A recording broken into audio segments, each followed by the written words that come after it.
All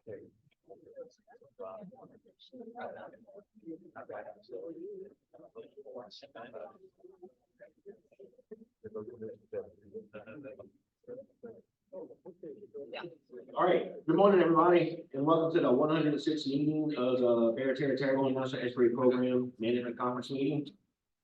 Want to welcome everybody here. This pretty nice spring day. And for roll call, I hope that everybody signed in when they came in on the list up front. That's how we're taking roll. And if you have not signed in yet, please make sure you do before you leave, so you can get your credit for being here. And then the minutes have been sent out, and we have a motion to approve the minutes. Yes, sir. Mr. Black. Anybody press that? Gary will close that. All right, thank you. All in favor? All right, sorry, minutes approved. Okay, at this time, I'd like to jump to the director's report. We've got Dr. Brian Roberts here, Longcom Executive Director and Chief Scientist for over there. He's going to say a few words. Hello, thank you, Quentin. Thank you all for being here. I just wanted to start by saying that I'm sure this group knows that a couple weeks ago I accepted the resignation of Keith as a director of BTNEP. Before people start trying to ask questions about that, Brad has resigned. That is his prerogative for doing so.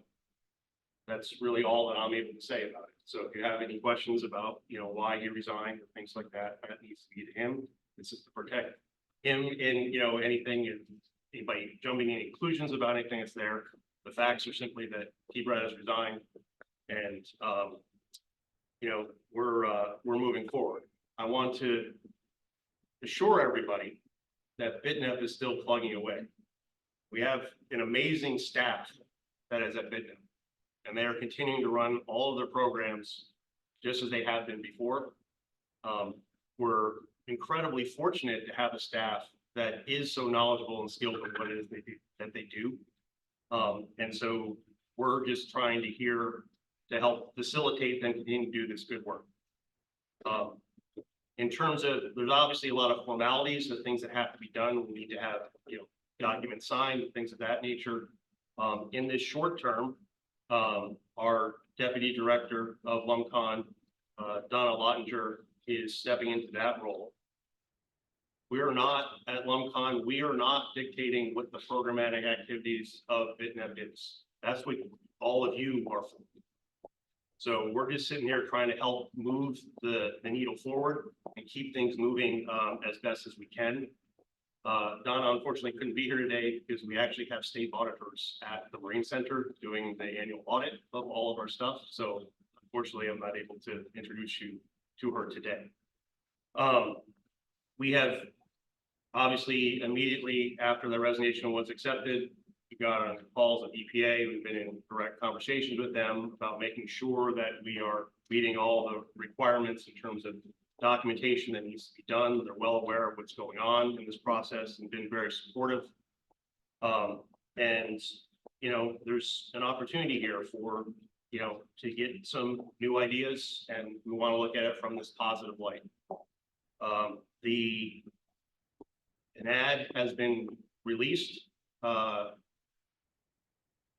a blur. I think last Friday officially is when it went out.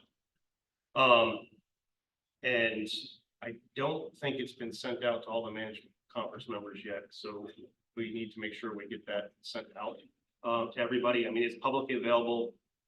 These are state employees, so people have to apply to the state website. So that is out there, and we'll make sure that you all get a copy of that. And we encourage any suggestions or recommendations for people that we should try to talk to, and encourage them to apply, and please disseminate it as widely as you can. We want to try to move this process forward as quickly as we can. So we're going to begin reviewing applications on March 4th.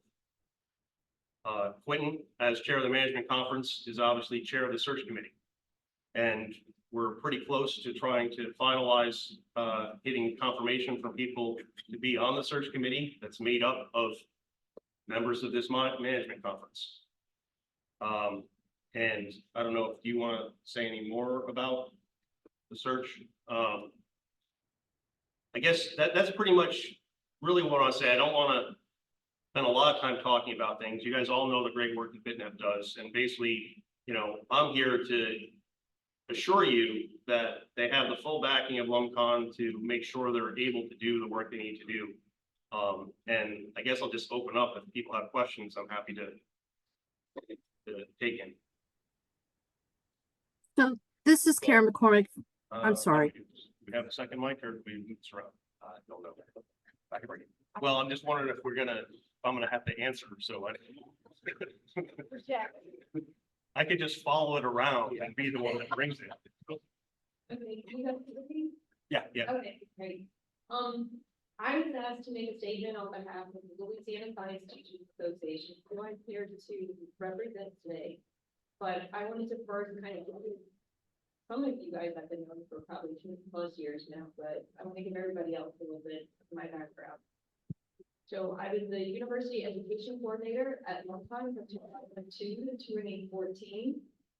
And then I was hired on at Nicholls State in the distance education department to provide our faculty with PD on online teaching and learning. But I am also the website manager for the Louisiana Science Teachers Association. So I have a huge network of professional, traditional K-12 teachers. And so that's why they wanted me to speak out for our organization today, in that we want to be sure that each of the action plan groups are represented on the hiring committee, because we haven't had a official educator for BTNEP, which I don't think has been gone. And in the BTNEP, part of that state that there's supposed to be an education position that is hired, and also there's supposed to be active curriculum development and putting out that information. So our organization wants to be sure that when the new director is hired, that person is well aware of the needs for not just informal education, because BTNEP is a nonprofit group that supports education from cradle to grave. But we need somebody that understands the needs of K-12 education. So.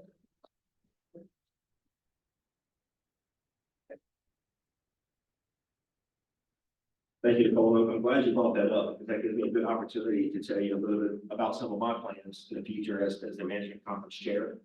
And reviewing a lot of the literature and the other the other national rate programs, they have their management conference, but within the management conference, they have an executive committee that works with the director to streamline that process of exchange of ideas. They also have other subcommittees in addition to that.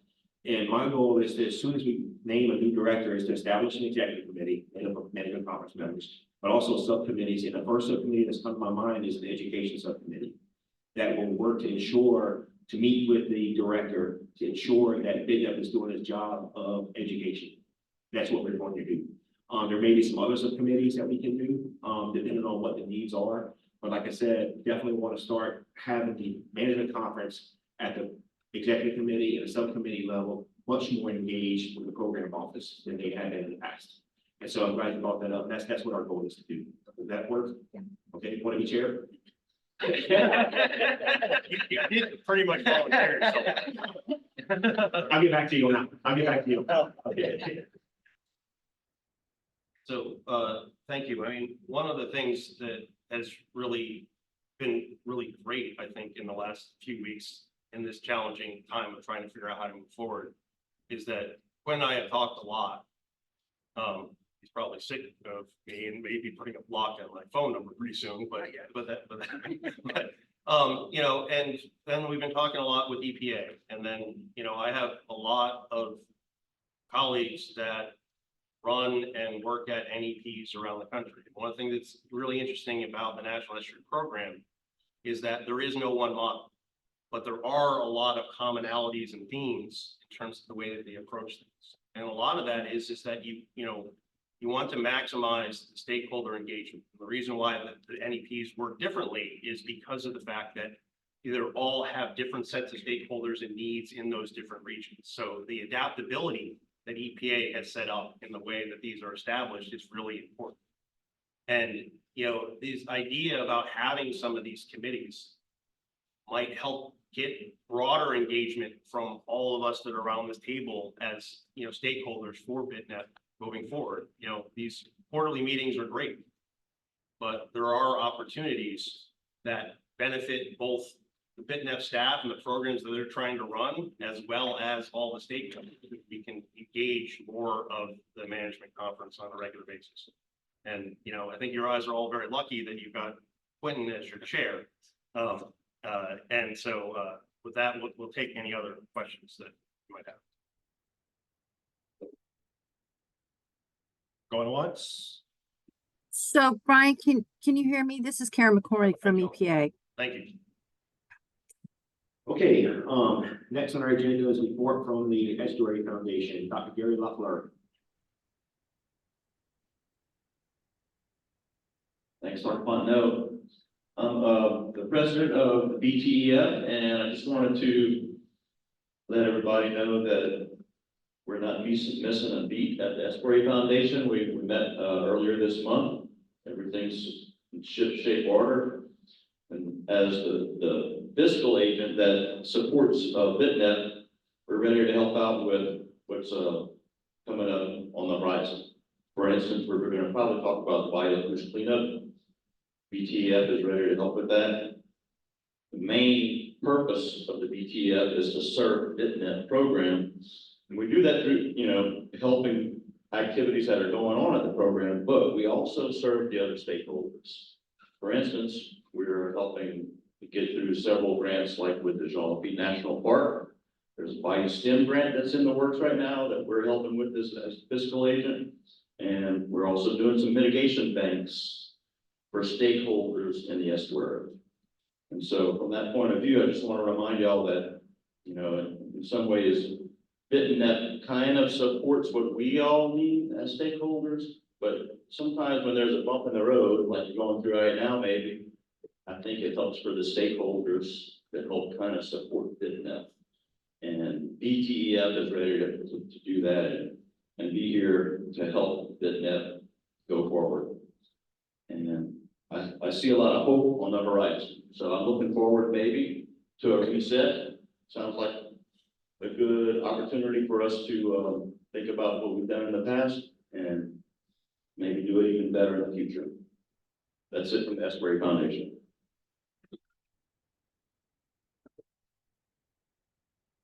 Thank you, Gary. All right, now we have some presentations coming up on the agenda. The first one is by Mr. Gary Slate. And he's a founder, volunteer, and board of directors member of the Louisiana Iris Conservation Initiative. And I'm pretty sure that this guy right here has saved more irises than anybody, no matter where. He's done it. He's dug more irises and replanted them than I think anybody. But he's going to talk about a project. Hold on. We just got a message that EPA is online right now and they would like to speak. Okay, if that's So how possible. So we just got a message that the EPA is online right now, that they would just like to speak. Can we make that happen? Yes, good morning. Can y'all hear me? Yeah, sorry. Good morning. Can you hear me?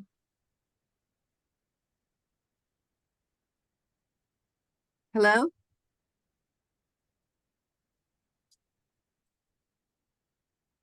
So I'm trying to talk. It's not working. I can hear you, Karen. This is Nellie Smith. Yeah, but I don't think they can hear us there. Actually, they can hear us, yes. Hear you. You can go ahead and speak. Okay, can you hear Okay. us?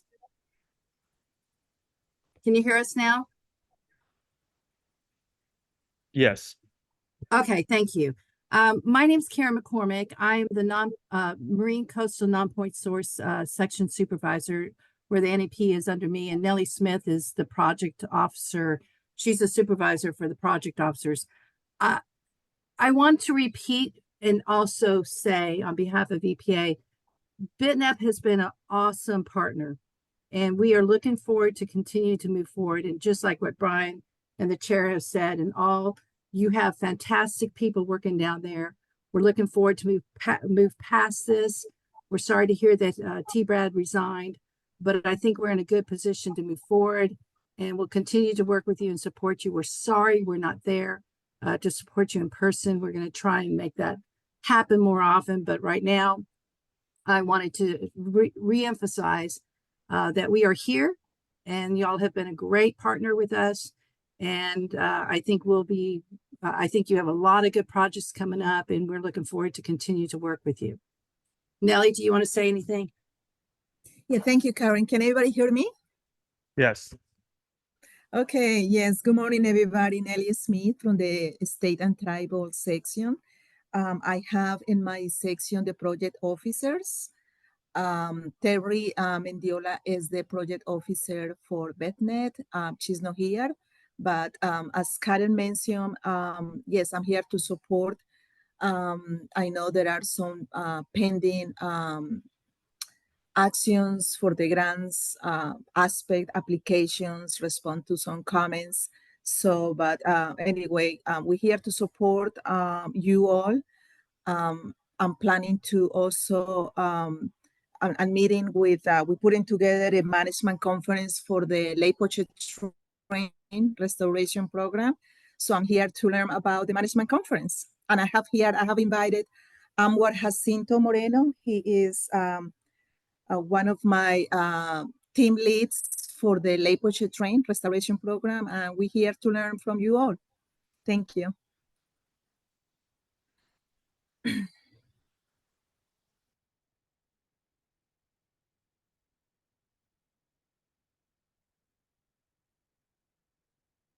Thank you, Melanie. All right, thank you. And I would like to acknowledge the gratitude that the Management Conference has of support of the EPA for this program. We know that you guys make this happen, and we really, really do appreciate that. So thank you. Any questions for them? Okay. I think now we can go on to Mr. Gary. So I'd like to salute. Hey, everybody. It is my pleasure to introduce our first speaker today, Gary Slatt. Gary is the founder, president, board of directors member, and volunteer of the Louisiana Iris Conservation Initiative. Now, that's a nonprofit organization created to preserve and restore the Louisiana iris species and habitat where they once grew in abundance in the wild. Since 2018, Gary has organized iris rescues and plantings that have relocated over 16,000 native Louisiana irises. He's also a member of the Society of Louisiana Irises, the Greater New Orleans Iris Society, which is an affiliate of the American Iris Society, and the Friends of Louisiana Wildlife Refuge nonprofit. It has been a tremendous joy to work with Gary over the last year and collaborate on the public projects. And as you can tell from that intro, he doesn't stop. He is fully committed to preserving and restoring our native Louisiana irises, which is just such an amazing task that he's been working on. So I'm very joyed that you'll be able to hear about some of that endeavor that he's on today. Today's presentation is about the Nichols State and Ducks Unlimited Wetlands Project and the Louisiana Iris Restoration Project that his group is doing at the Nichols Farm. Without any further ado, here.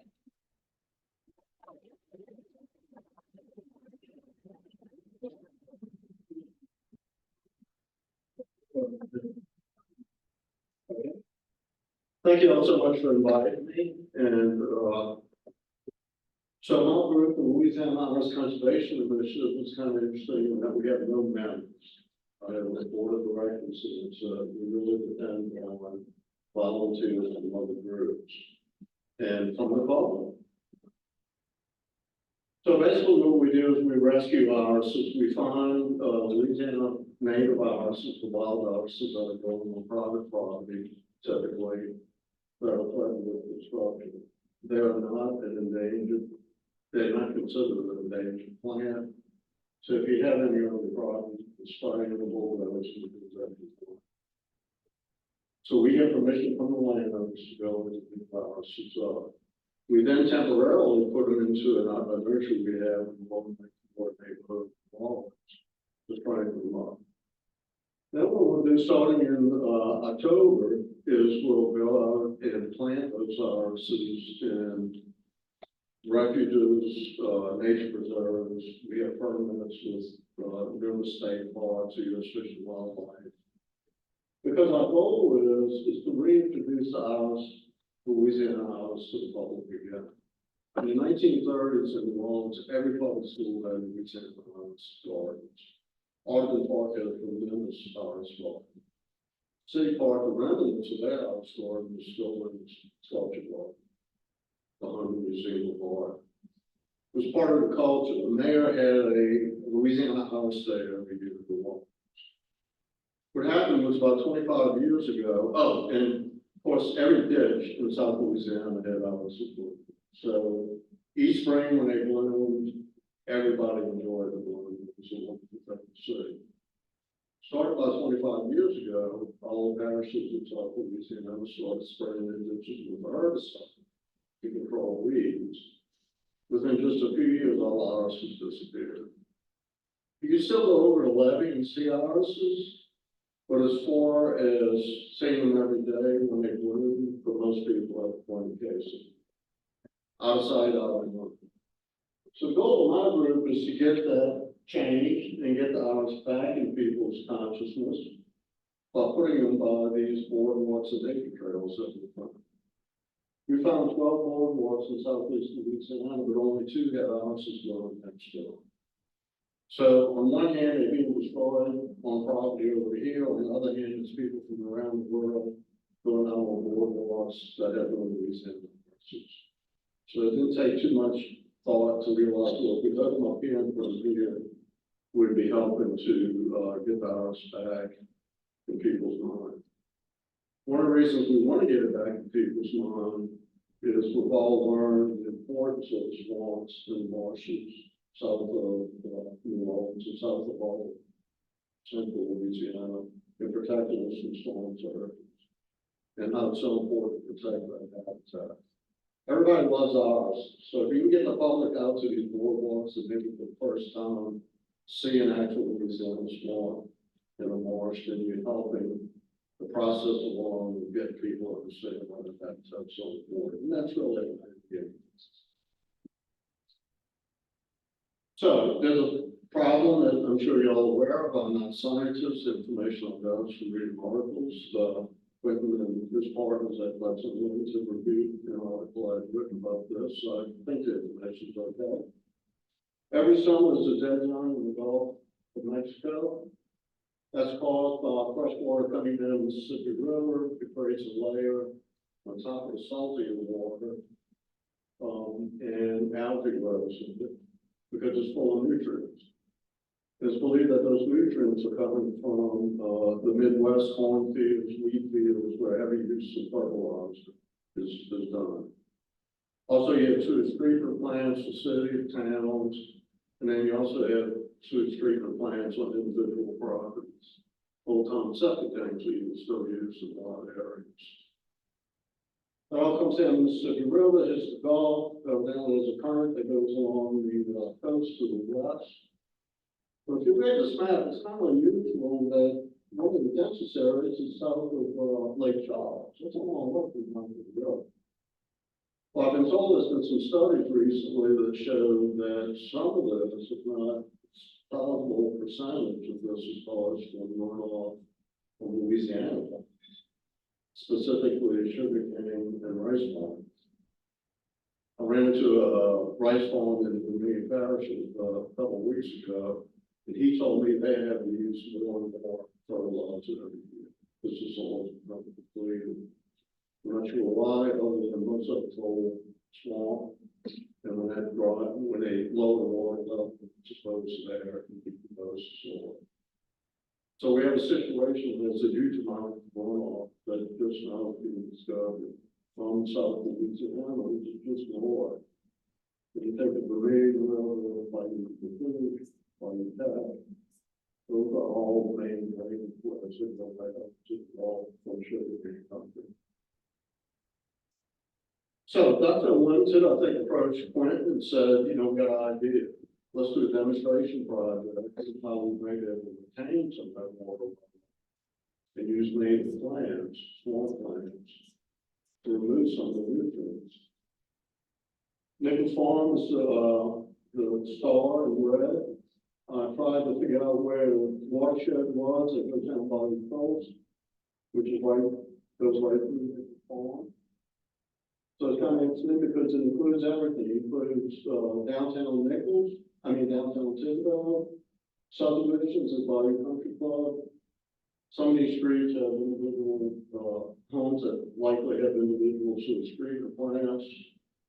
But also, just right upstream from Nichols Farm, there's some new sugarcane fields that have been drained for water goes by your coast.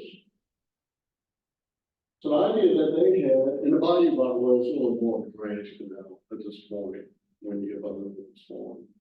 So the idea was, why don't we take some of this water from all this urban agricultural runoff and put it into a section of Nichols Farm, 21 acres, levy it off, and create a wetlands. Fill that wetlands with native plants, less pump water from bayou into the wetlands. Imagine the nutrients. Let the plants do that thing. Lower the water level on the other end, use the control structures, and let's check and see how much nutrients are gone from the outflow. This is when it was just finished being completed. That's the levee. All this land on the right is just a small portion. It's still to the wetlands. So we took it when Quinn brought it up there and said, we'd like to have some of these in our house. We all should donate. So that sounds good to me. He says, how much do you think it'll take? I said, about $50,000. And he said, that sounds good. So I said, well, we need to go work on that. This is the pump, and it's operating, pumping water from by the coast into the wetlands. That's the same wetlands that we saw a second ago. That's now filling. It's not totally filled. It is now, that kind of picture is like it one. And that's one or two water control structures. So when the wetlands are full, it goes all the way up to the top. And those are panels that can be taken out. Each panel is about 5 inches tall. So you can manipulate the water. So that was something that was really important to us, because when we rescue our houses, we really have the time where we plant them to make sure that when it rains, right after we plant. It's been a real challenge this year, because we usually start in October. This year we plant first our house before we go this one, because it was that long before we felt confident that it would rain after we plant. What's so cool about this system is we can remove a few panels, lower the water level. We can come in and plant our houses, he puts the panels back, turns the pump on, and we guarantee that the water level will be at the right height for the houses. So that really encouraged us to go all in, which is what we're doing. And we hope to for the next few years. This is our gigantic wheelhouse. This is also known as the giant blue. It's the same rock wall. And this is the one that grows along coastal areas. It's a freshwater plant. And you'll find it in that freshwater area just up from the drainage water. They do require full sunlight. So the whole wetlands project offers the possibility of not having to be concerned, as we have had in some locations where we put houses in the trees go up, and they end up being totally shaded, go on the ground with brush. So this has been taken on parish. We've worked with the director of drainage, and when they get ready to clean out the ditch or spread it, they'll call us if they think there's viruses in it. We'll go in and rescue them. So we showed up with 10 volunteers that morning with shovels. And when we got there, we realized all the houses were actually floating on the water. They were living strictly off of the water. So all we had to do is plug them up like big shovels. So it shows the job that the Louisiana House does to the environment, which is takes extremely rich soil and use those with without houses in the garden. You're going to need a lot of fertilizer. So there's two things from that. Obviously, we pump in water from Bayou Falls and the wetlands project that's full of fertilizer, which they love.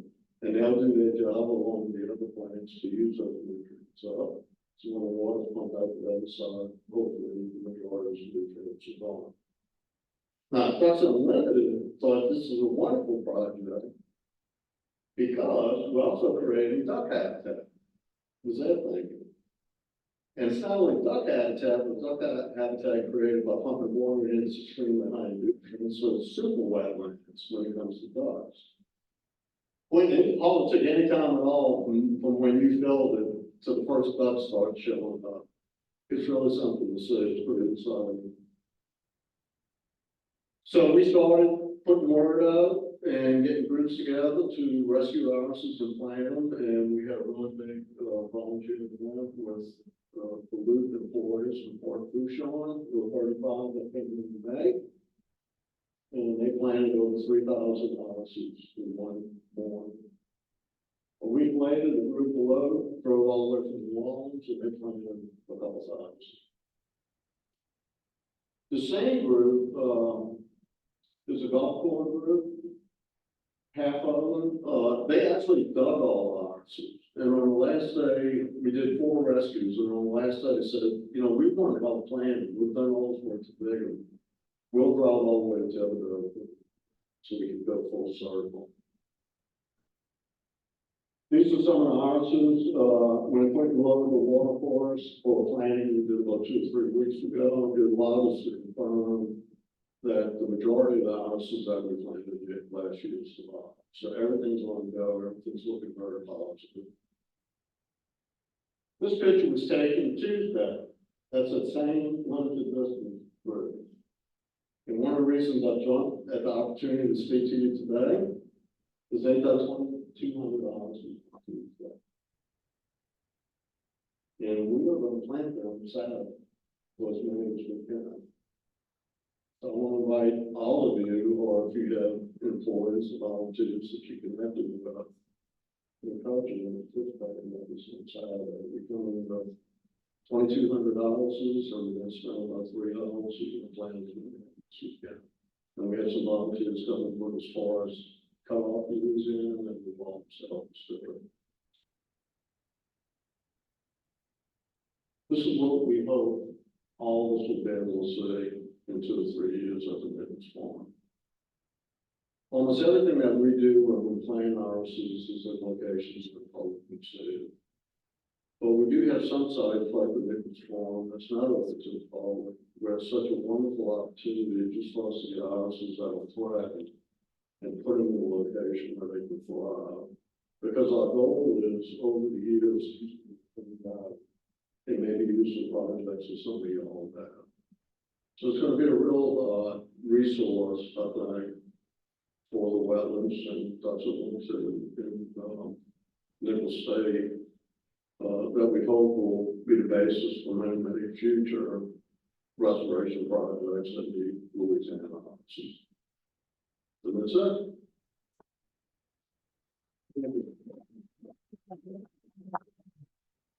Hey, Gary, hold on. Wait, you might have a question. Do you have any questions for Gary? Well, I You did a good job. I'll put it on sleep. No, you did a fantastic job, and I appreciate working with you and all the work that you guys do. And so it's definitely an asset for the Nichols Farm and the public in general to have you champion this idea of saving our houses. So thank you. Well, we know we're only a small part of the project, but it's really an important part for us, and appreciate it. I agree. Thank you. All right, thanks, Gary.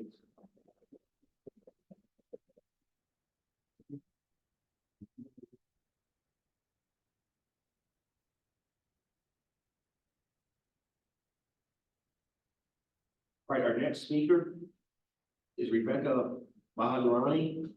She's the founder of the project and CEO of In Between International. And she's going to be talking to us about her Cynthia project. Rebecca, I'm going to give you a brief introduction here. From native species to invasive species. So in the world of invasive species, it comes up a lot, like there's so much biomass being produced. I wish we could just do something beneficial with all this biomass. And in a few instances we can, nutria fur, nutria meat, feral hog meet. But in this case, water hyacinth has been around for over 100 years, and many people have come and gone with different ideas of something to do with water hyacinth that would be beneficial. And I've heard lots of ideas over the years, but this group from Belgium is actually making the rubber meet the road. And they were scheduled to speak at a previous management conference meeting that unfortunately was rescheduled at the last minute, and they had to go back to Europe. This company is from Belgium. Water hyacinth is a scourge all over the world, and they could have put their pilot project anywhere, but they're doing it right here in the BT. This is going to be a bit of a teaser presentation. They couldn't actually be here physically, but at the next management conference, they will be here to present in person. So without further ado, Rebecca Bahadrani from Cynthia, Louisiana.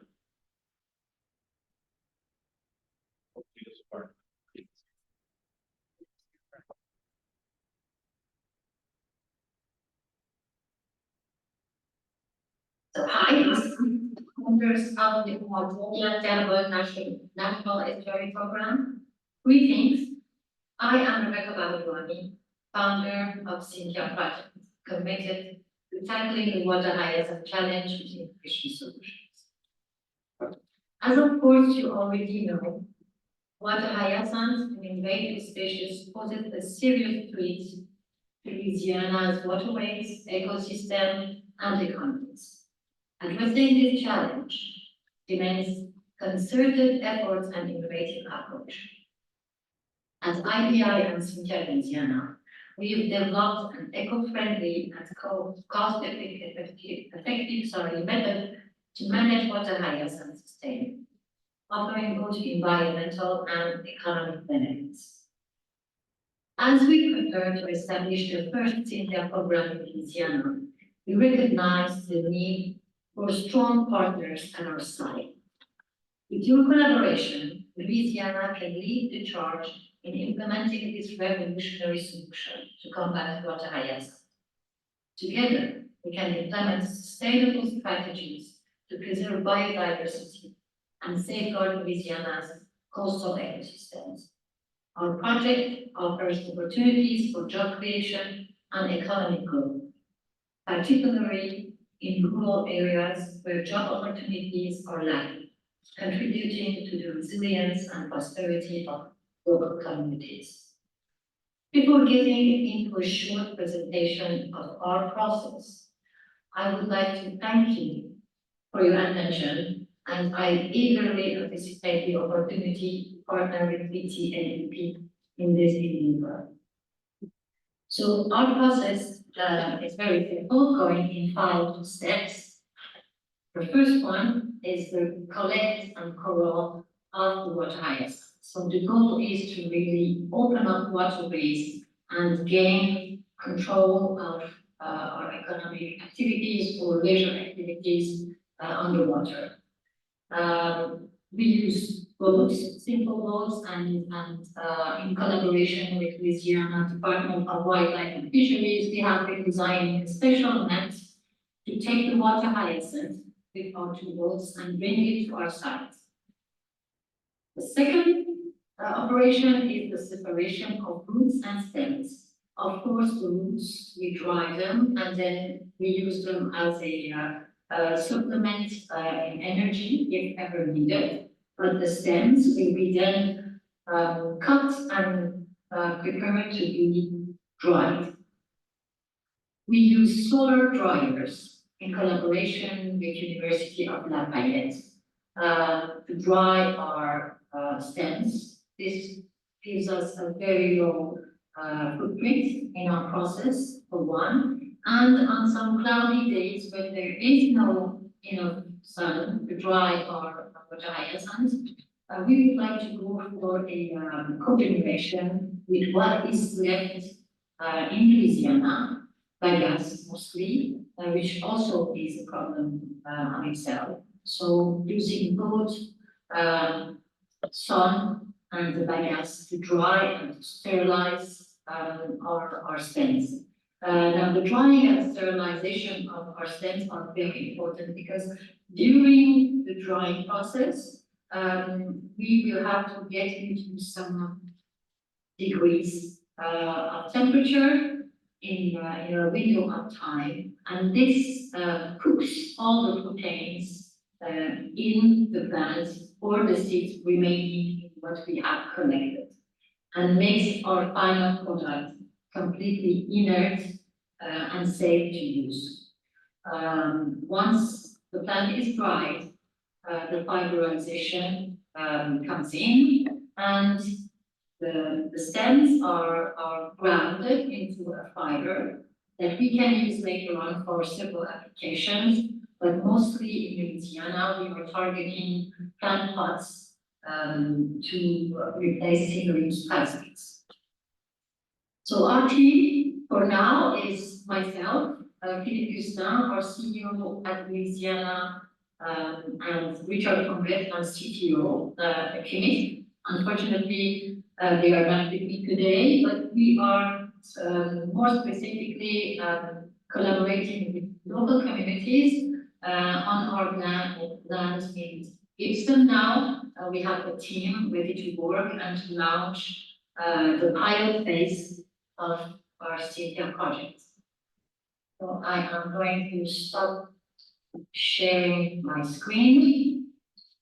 I hope that you have heard everything, and I am at your disposal if there is any questions. Thank you.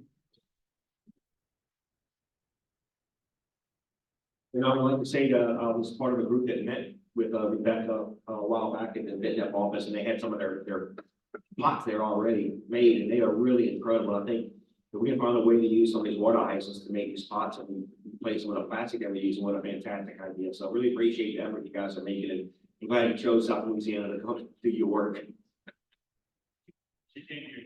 Oh, okay. We all are new. Can I give her a big thumbs up? Okay, okay. Are there any questions? We do have a question.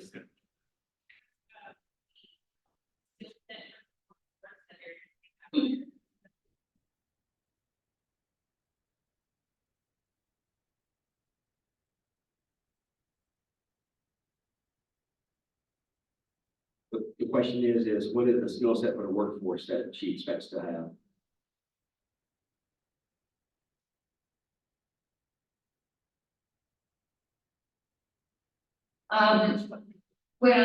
We don't need very high educated people. Labor is mostly important. We will be needing 1 or 2 engineers to make sure that all the machinery is working well mechanically. So mechanic engineer and maybe an electrician. But for the rest, it's going to be labor, mostly labor to run the machines. Okay. Any others? All right, thank you. Please make sure to say thank you, Cody. Good. All right, I'm going to bring up Michael Massany to introduce our next speaker.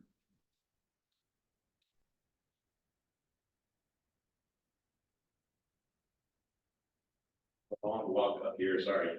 Another quick introduction. Recently rehired at CPRA is Elizabeth Gerald. You guys may remember, some of you who were around back in 2018, Elizabeth helped serve on the team to help rewrite the CCMP. So they're not familiar with Elizabeth, and she left CPRA for a while and went to the Corps of Engineers and is recently rehired in a position that she's here to tell us about today, dealing with the mid-Barataria sediment diversion and the monitoring plans going forward. So Coastal Resource Scientist at CPRA, Elizabeth Gerald. Thank you.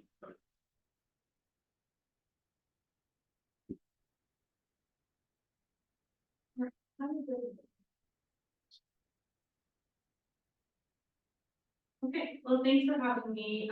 As Rachel mentioned, I'm new back to BTRA, so please forgive me. Today I'm going to be introducing kind of a high level to you guys of what's happening currently with monitoring plans from the Barataria, but as I am new-ish to this, There may be some questions that I can't answer. If you guys have any, I can certainly, give it a shot and I can put you in touch with people who can or get back to you with the answers. So we can go ahead to the next slide or do I have the, or to do? So I do want to give you guys a little bit of a background about the project. I'm sure that you're all familiar with it. Some of the information I present will probably be review for you guys, but might as well kind of start. Big picture, what is the project? The Barataria-Terrebonne diversion is when it's built, designed to reestablish the processes that have built coastal Louisiana. So we're reconnecting the river with Barataria estuary, building and sustaining land, and also recreating the estuary system that's important for the coastal environment. The location is River Mile 61 near Ironton, Louisiana. The diagram here shows the structure itself of the diversion with various parts and pieces labeled, but the major features are listed here. There's controlled gate intake structure. Keyword is controlled, so we can control the flow of the discharge coming out of the river and going into the basin. There's going to be a 2 mile, almost 2 mile channel carrying the water that comes from the river to the basin, and then the outfall structure. Another key piece that sometimes gets overlooked is that in order to mitigate for the construction impacts, the direct impacts of construction, there is marsh creation component of the project as well. So we'll beneficially use the dredge material to create marsh in the outfall area. This is the operations plan that was included in the EIS. And so this is what the basic plan is for how the diversion will be operated. You can see on the bottom left, there's a list of conditions that would require the diversion to be closed with no flow at all. Storms, for example, or spills or other things like that. Other than that, when it's open, there's a base flow of 5,000 CFS. That's when the river is low, less than 450,000 CFS. Variable flow then up to 1 million and max flow 500,000 in the river. The max flow is 75,000 CFS. So quite big. Here's the status of where we are with the diversion and construction. So the current status is under construction, but here's some of the key sort of events that got us where we are. December 2022, the Army Corps of Engineers had a record of decision regarding the permits and permissions allowing for construction to begin. Funding was approved in February and March of 2023. And so again, another obviously important step to keep things moving. And there was a groundbreaking ceremony for the kickoff of construction that happened in August of last year. So right now, construction's underway. I haven't actually been out to the site yet. Some of you guys may have, but I hear that you can see it happening. So it's ongoing and will be for the next 4 or 5 years. But the position that I'm in now is to coordinate the monitoring activities. So we're getting the plans together now. Well, the plans were outlined, which have slides. So let me just go through. The plans for monitoring of the diversion were outlined in quite a bit of detail in the monitoring and adaptive management plan that was included with the EIS. And I listed the appendices, the letters next to the different documents where you can find these. I'll go to the next slide quickly. This is the Army Corps of Engineers website where all of these documents can be found. So you can see the little yellow circle at the bottom. That's where the final EIS is. If you click on that, there's a whole long list of all the appendices that go with the EIS. And if you go back here, you can see that's what these letters refer to. So I highlighted the mail plan because that's where most of the details related to monitoring are included. But there's other documents that also list various monitoring parameters that we also need to account for and consider. Those include the mitigation and stewardship plan, the U.S. Fish and Wildlife Service Coordination Act report, the biological opinion from NIMS that has recommended actions. In addition to that, the final permits include some special conditions that must be followed, and some of those involve monitoring parameters.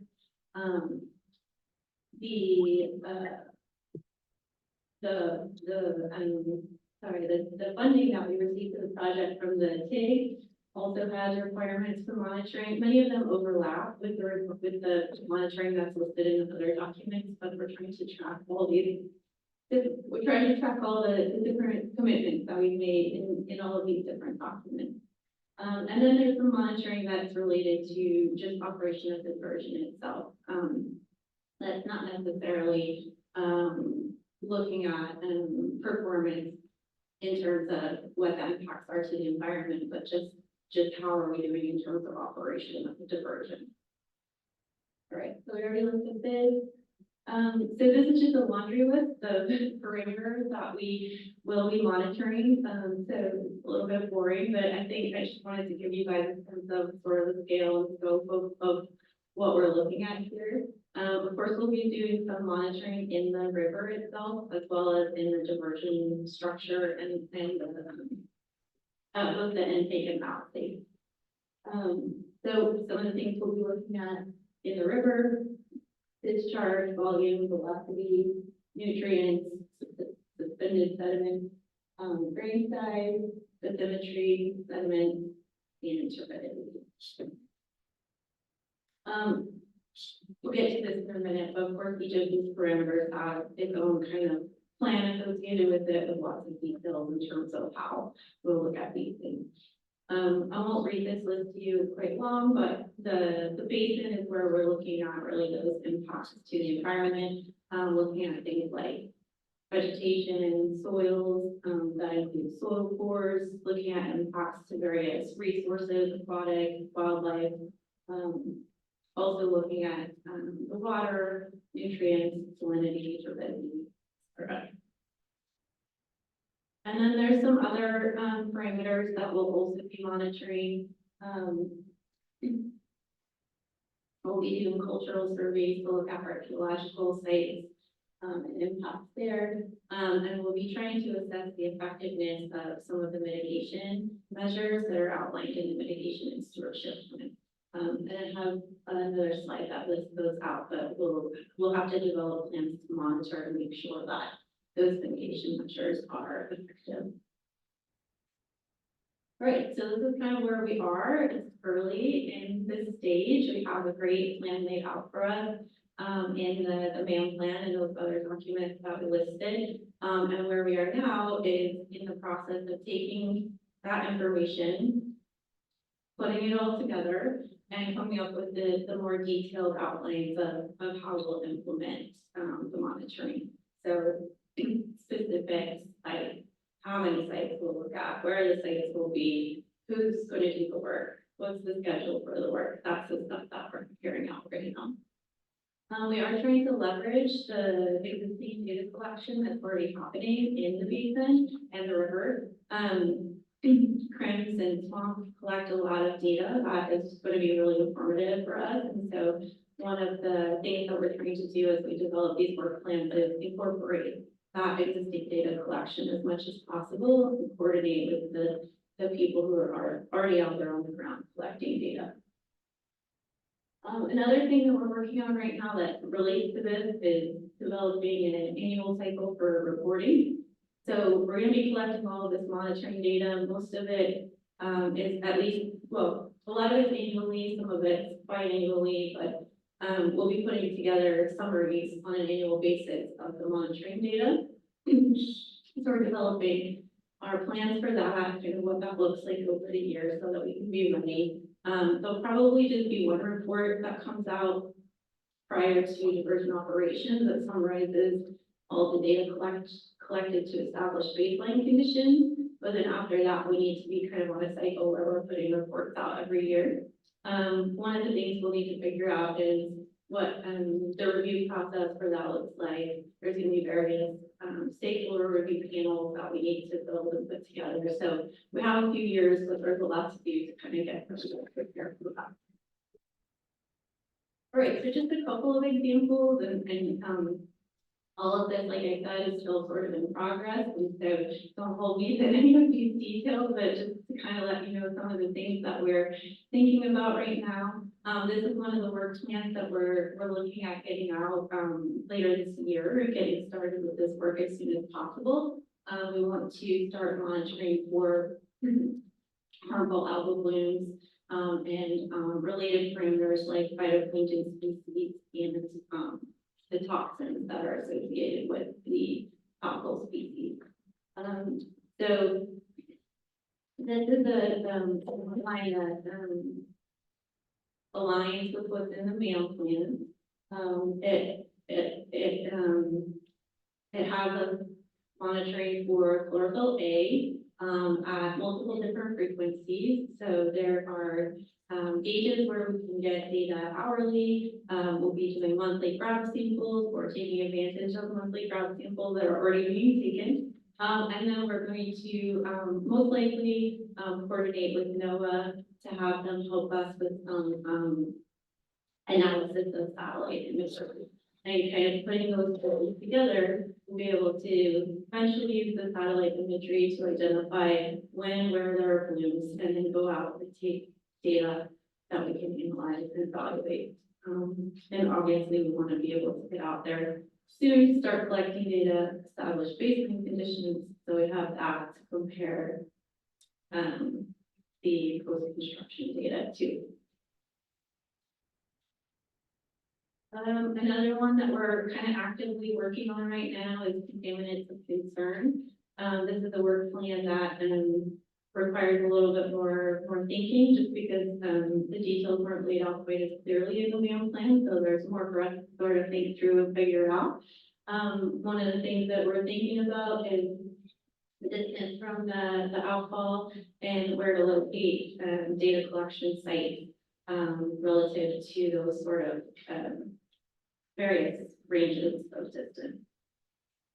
We do have some really good models for this kind of work, although there's only really a couple that we've been able to identify, but they are great, particularly the monitoring plan that was put together for Davis Pond and that was implemented by USGS. So we're coordinating with them to sort of get their advice and their input and potentially get their support to help with this work.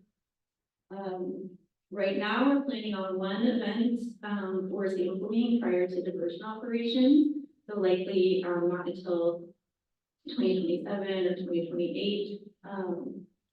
And then at least 2 more after. So they will be spread out 3 to 5 years and then again 3 to 5 years so that we're able to account for any accumulation that's happening over time. Okay, this is not my area of expertise in mitigation and stewardship plan, but I was told that there may be questions about this, so I did bring a couple of slides. Brian's here, maybe I can put you on the spot if there are questions to help answer them.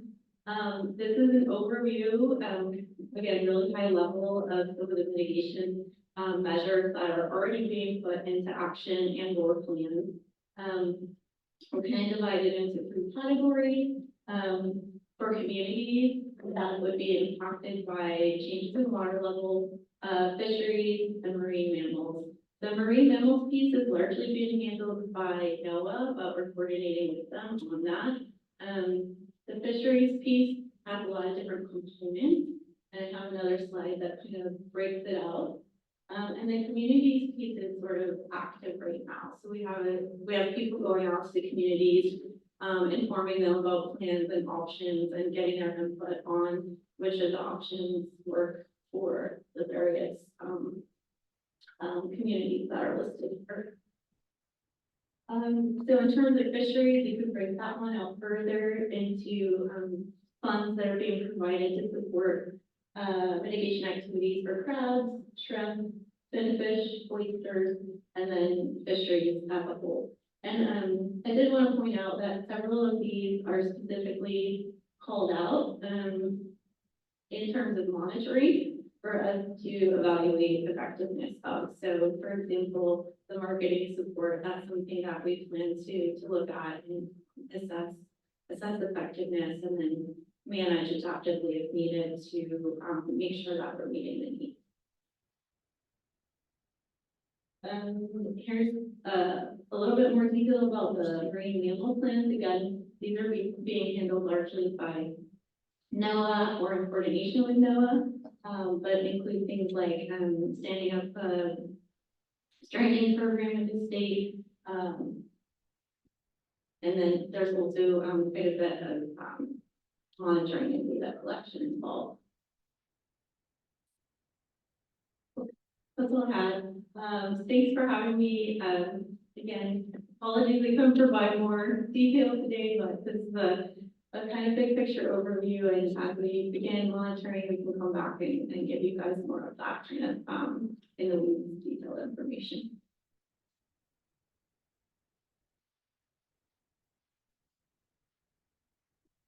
Thank you. Is there any questions? Oh, we have a couple of questions, yeah. Gary, mitigation. Yep. Right.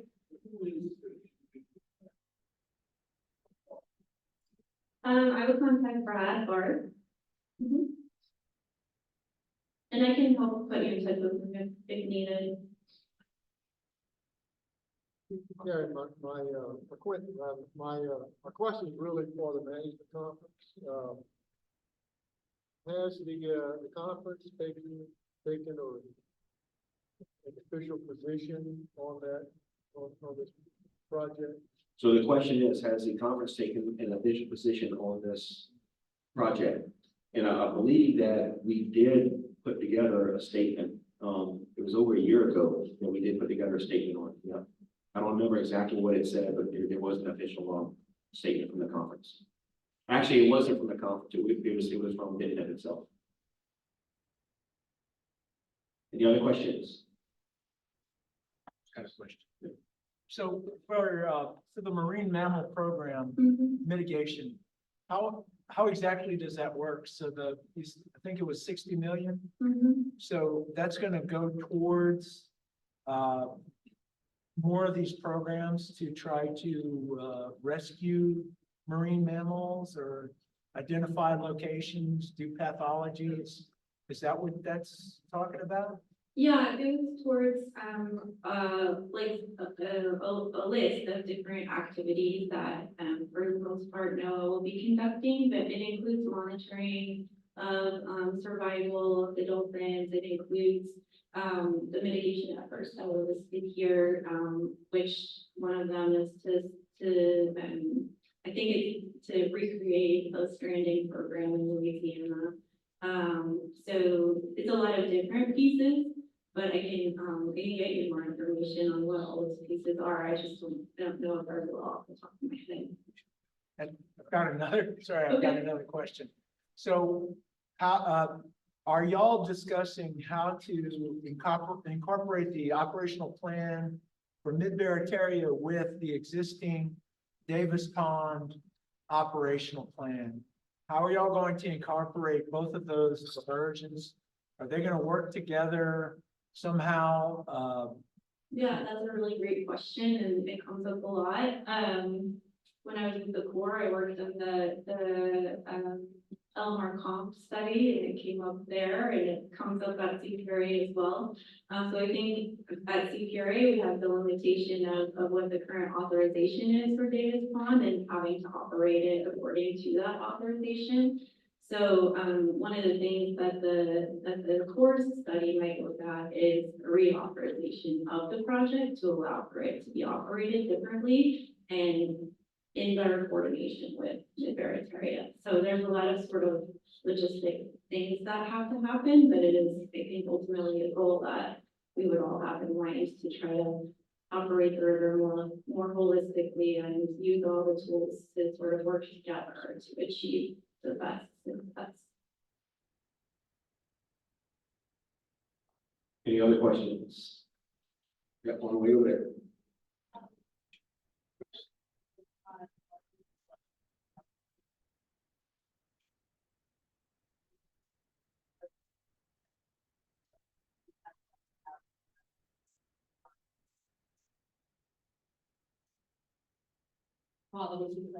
Yeah.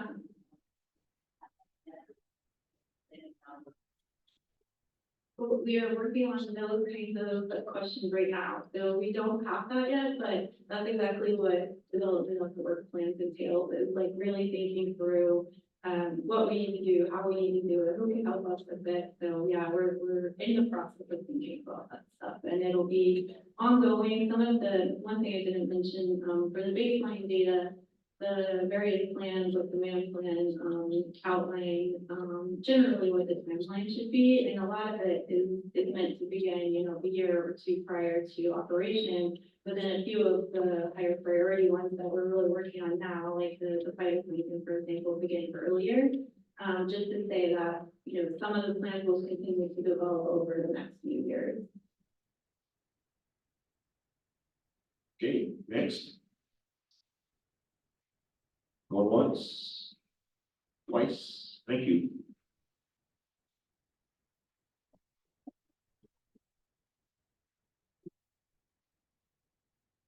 Bro, Andrew Barron is coming up to talk to us about their action plan teams.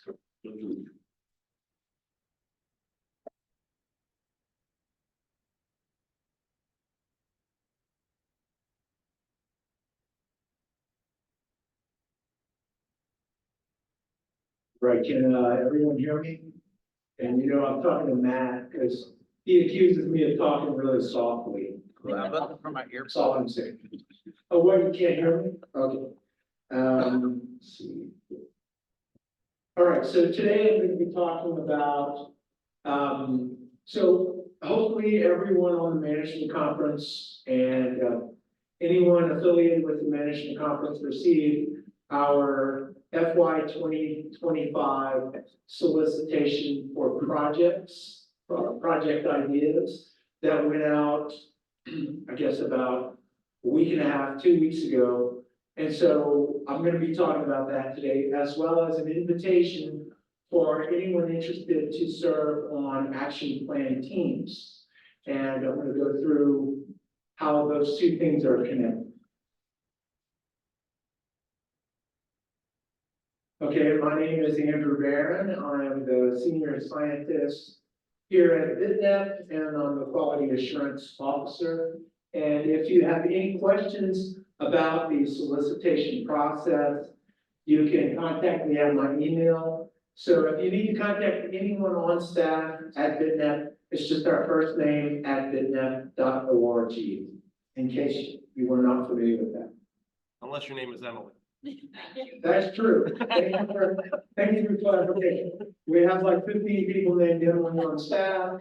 No, I'm just joking, just 2 people. But First name and So- first initial, the last name. It's still the first name, but then first initial. That's the only difference. if you need to contact one of the Emily's, just ask them. So I'm gonna first talk about an overview of BTNEP. And so this is our programmatic area.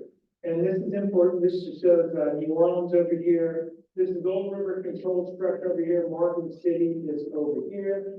And of course, Thibodeau is right there. That's where you are right now. So the reason I'm showing that map is because that's our programmatic area. For anyone submitting a project idea that for funding through this process, we would like projects, you know, we preferentially fund projects that occur within that programmatic area. If it's gonna be occurring outside of that area, or if it's like a regional project, like an education project that's gonna affect places outside of this area, you need to justify that in your proposal. So BTNEP was established in the 1990s.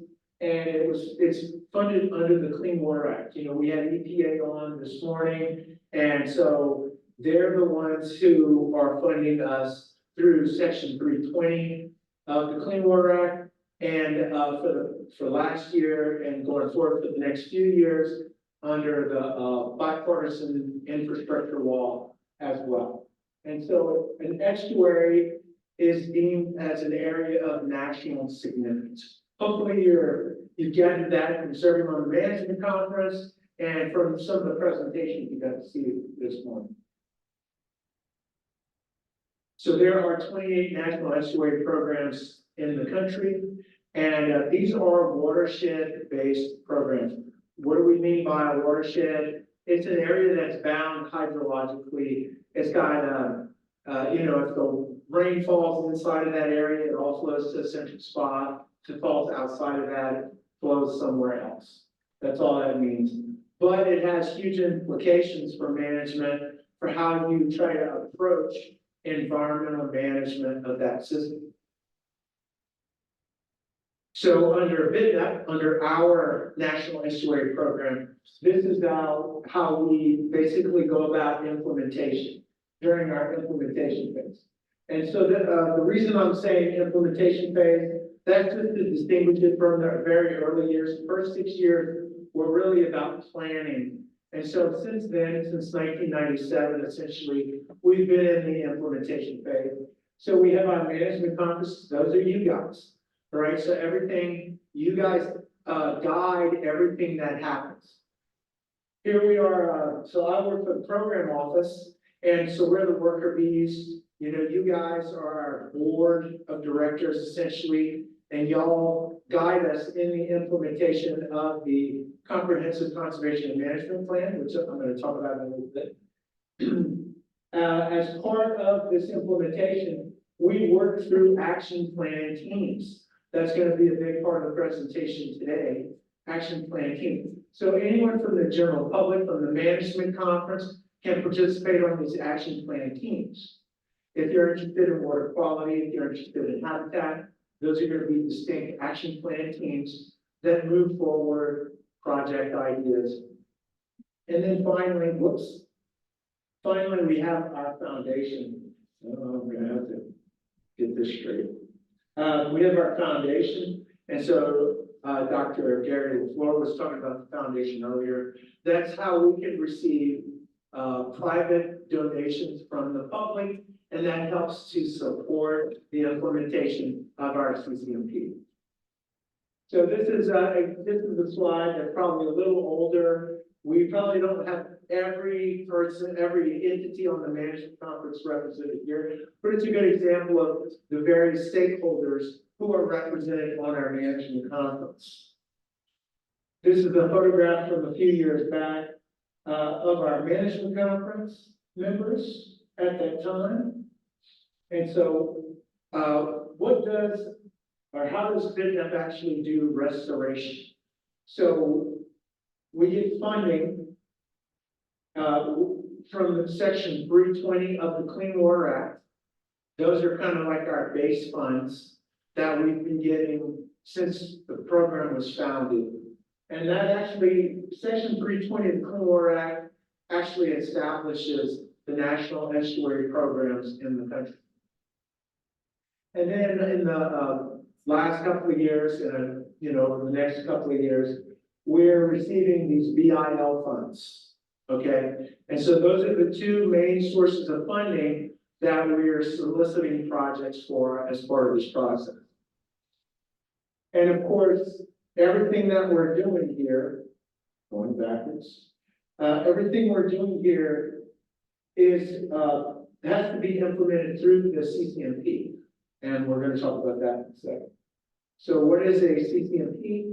It's a comprehensive conservation and management plan. So that's our overarching plan. It consists of 45 different action plans. These are the tasks that we need to take in order to restore our estuary. And it's composed of what I just said. So how do we actually implement those action plans? We implement them with projects.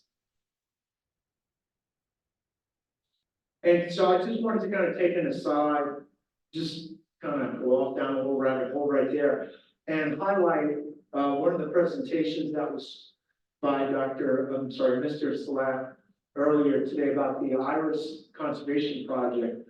That's a really great example of how BTNEP works, okay? So he's focused really on iris conservation, and it's work being done in the Bayou Falls watershed.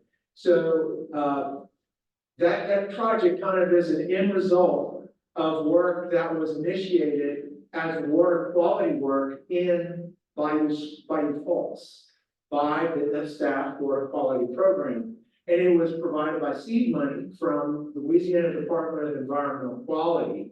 And part of the reason that we're able to kind of leverage more funding into that watershed is because we made that a priority sub-watershed within our CCMP during the last writing of our CCMP. Okay, so that was kind of the key to unlock the door for these additional federal funds. I remember sitting around a table with Dean Blanchard, our former interim director, and Scott Edwards from USDA NRCS. And we were talking about this, and Scott was saying that, you know, in order to leverage these additional federal funds, say from USDA, we needed to prioritize that watershed. So we did that as part of the rewriting of our CCMP. It was about that same time. And so that helped to, again, leverage additional funds. It was that same group of people that kind of came up with this wetland assimilation project over there at Nichols Farm. And so that was just kind of how things work with BTNEP, you know? We get people around the table, such as you guys, and we bounce ideas off of one another, and then we make it happen.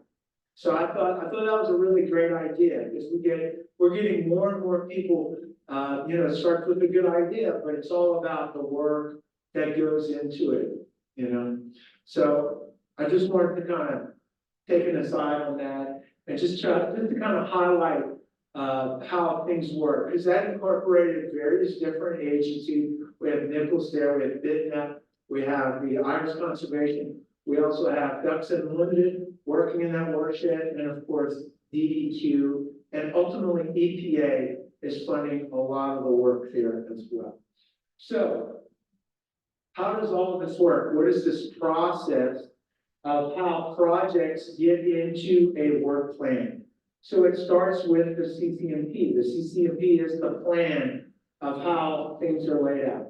So the CCMP consists of action plans, okay, which are implemented with projects and compiled into an annual work plan.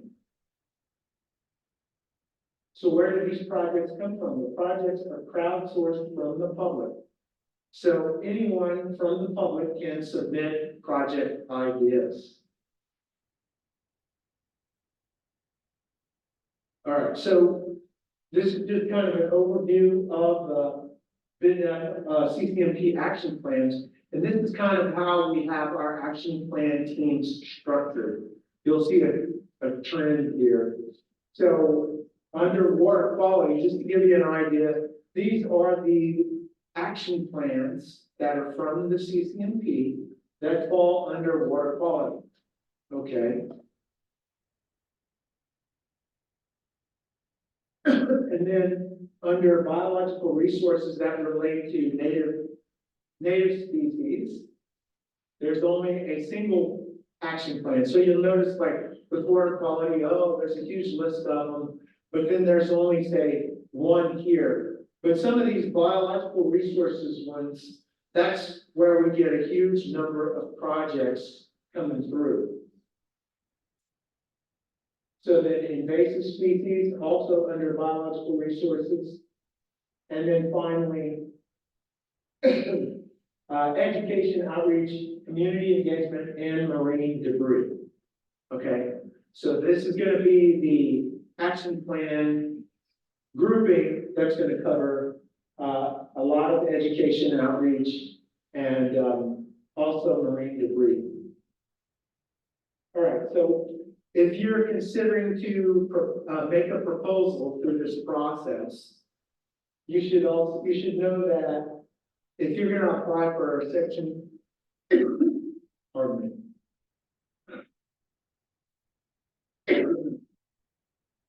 If you're applying for a section 320 project, your funding range will be between $20,000 and essentially $50,000. For BIL projects, the range of costs would be between $50,000 and $200,000. For 320 projects, your project duration should be about 2 years. For BIL, it'll be 4 years. And it's essential for you to know that, for you to design your project accordingly.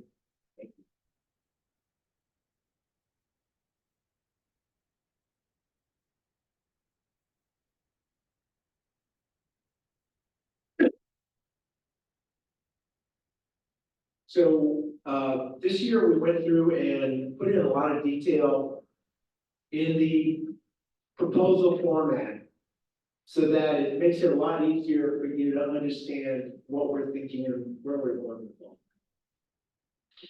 So the proposal format is provided in the solicitation for proposal project ideas. Submitters of proposals are automatically invited to present to the action plan teams. And you see this email right here. This email is for project idea submissions, okay? We made a special email address specifically for that.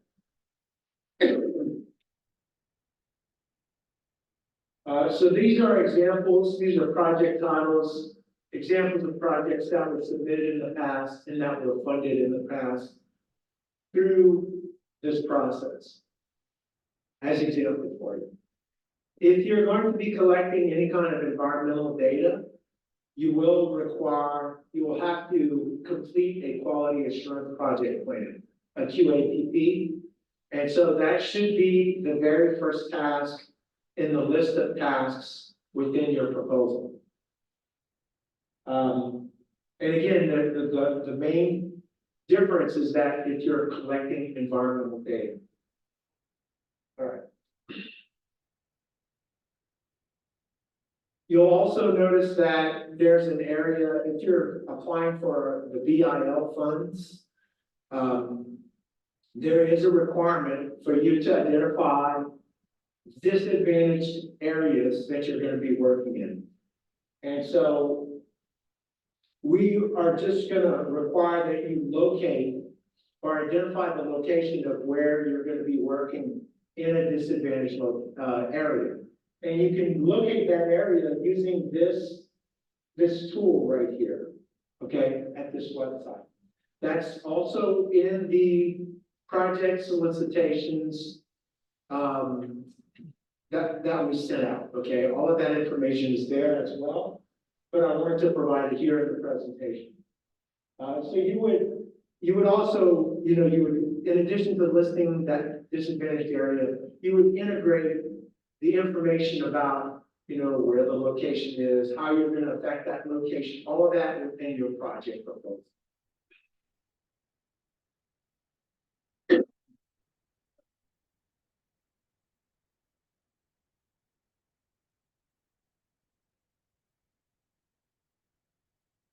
So your project proposals are going to be due March 8th.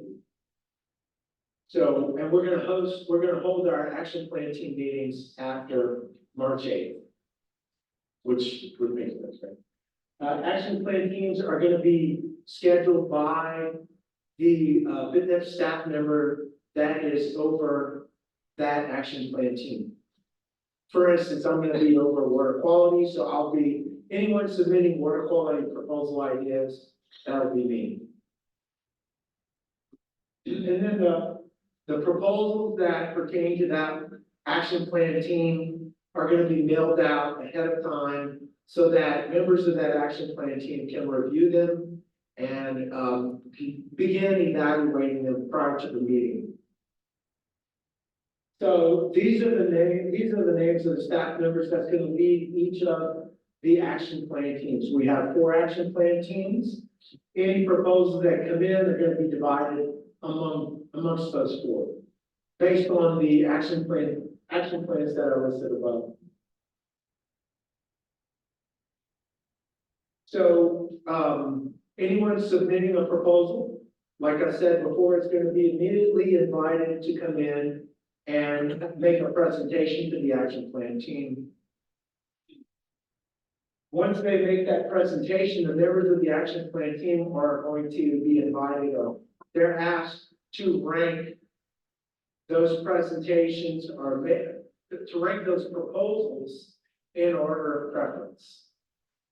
We have specific criteria in the solicitation that we're gonna ask to use to make that ranking. But basically, we prefer this one above this one based on, you know, the location where they're doing it. Are they capable of doing all the work? Is their financial, you know, the financial institution capable? You know, all of these different criteria. And so we're ultimately trying to make a work plan for each 320 as well as BIL funds. So for each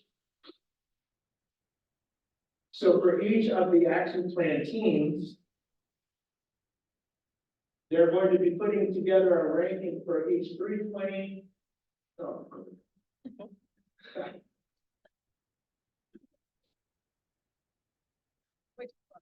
I am going the wrong direction. All right. All right, so for each action plan team, we're gonna make a ranking for 320 funds and BIL funds, okay? All across the board. And so that's because we're developing 2 different work plans to go to EPA. Hopefully that makes sense. And so the project approval process for work plans, it starts at the action plan team level. That's where all of the initial projects are gonna come in and be ranked. And then those ranked projects go to the BTNEP staff. So that's gonna be the second filter essentially. So we do that because that's where we figure out the total amount of funding we're gonna actually have for projects. So we figure out how much we need for our administrative, how much do we need to keep the lights on essentially, and then how much do we have for projects. And so then we take the top ranked projects and we try to work out ways to fund those top ranked projects from the action plan team. Once we do all of that, then we assemble a work plan. Again, that's going to be for each 320 and BIL work plans. Then those go to, right here I have a draft 320, but that's going to be both draft 320 and BIL work plans. They come to you guys, the management conference. Okay, so then your jobs are going to be to scrutinize those work plans, okay, and to go through them. And once you approve, then finally it goes to EPA for final approval. All right.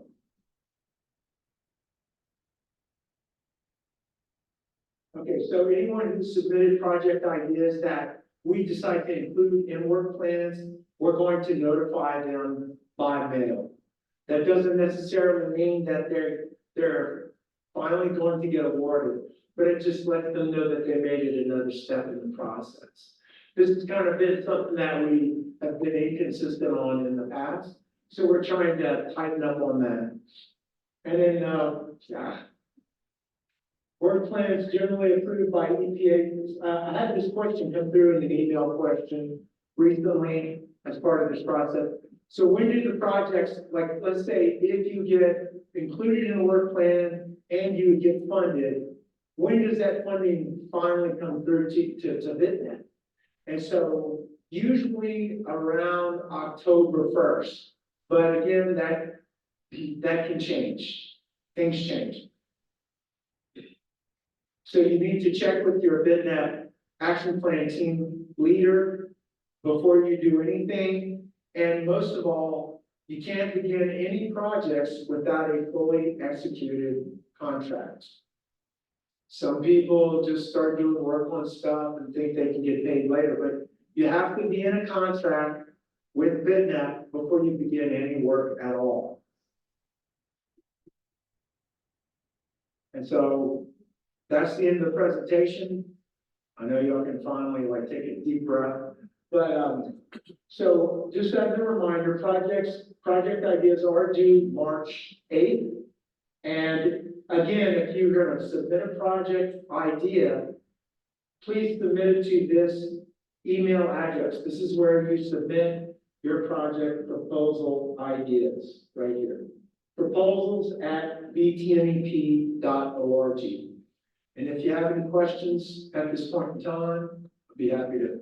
Yes, ma'am. I'd just like to point out one thing might not be clear is that if your proposal's in the 320 or under 50,000, it's your project duration is up to 2 years.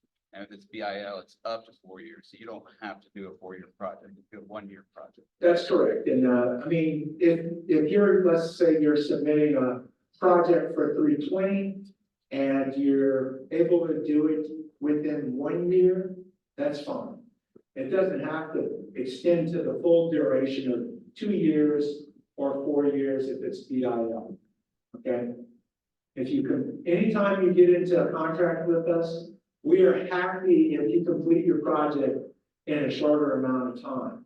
You know, as long as you're fulfilling all of your tasks, all that you're bound to in the contract, that's great.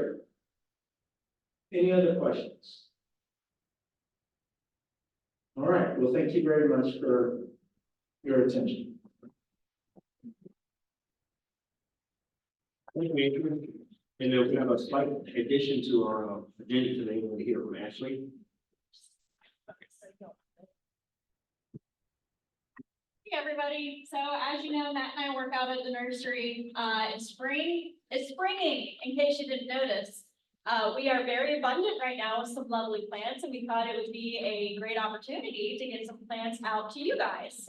So we have some with us today. They're in trade gallon pots. We have a few different species, and you can see them up front by the doors if you're interested. We have American Beautyberry, Yopon Holly, red mulberry, and some of those beautiful irises that Gary was talking about earlier, the Iris giganteurilia.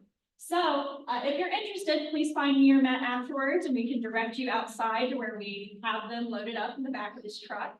We can send you home with some plants. That's it. Thanks, Ashley. All right, well, get everybody to save the date for our next management conference meeting on May 9th. We're not quite sure who we're going to meet yet, but we'll have that lined up by the 9th. And then, do we have any other business? Yes, Gary. We don't know, Mike. Mike. In reference to a question that was asked earlier about the SRA program's comments on the mid-Barataria. We did submit comments and they were approved by the quite lengthy and the comments are there. And I'm sure the program office has a copy of them.